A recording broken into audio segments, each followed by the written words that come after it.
Hi everyone! Isang mapagpalang araw po sa ating lahat. Ayan guys, ito yung aking tinanim. So, yung kasabihan, sabi nila, kapag ikaw ay may tinanim at may aanihin. So, ayan guys, may aanihin na talaga ako, yung aking alokbate. So, binili ko ito at aking itinanim. So, ayan, magugulay ko na siya. So, ito ay kuha ako at ilalagay ko sa aking lulutuin na isda. So, ayan guys. Ani tayo. So, ito kukunan natin para ihalo natin doon sa iskabitsihin ko na isda. May binigay kasi ng aking kapitbahay na isda ay dapat kontingin ko sana. Konting.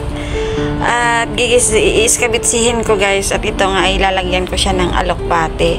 So gagulayan na kita. Ayan, so napakasarap, gusto ko tong alokbate. Ito, gagulayan ko na siya. Kukuha lang naman ako ng konti kasi konti lang naman yung aking isda, at para may lalagay ko sa aking ulam. So, ito guys ang aking na-harvest. Ayan. So, ang sarap. Makakahigop tayo ng sabaw. At may libre na tayo. Nakasave na tayo ng pang-ulam. Alokbate. So, ayan guys. May natira for the next day na naman. Kung magluluto ako. Kung ano naman yung aking lulutuin na ulam. Kasi nagluluto ako ng sarili kong ulam dito. Kasi sabi ng aking amo, magluluto ako ng sariling pagkain ng ano yung gusto ko. Kaso hindi naman ako makakapagluto ng lagi. Kasi nga, lalo na pag-isda. Kasi nangangamoy dito sa loob ng bahay. Ayaw niya rin yung may amoy.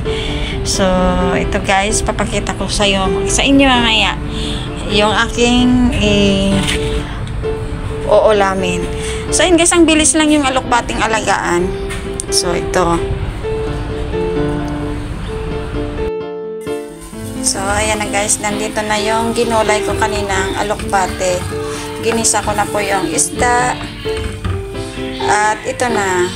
So, pinapakuluan ko na lang siya. At para ito ay ready to eat na siya guys. So, ayan.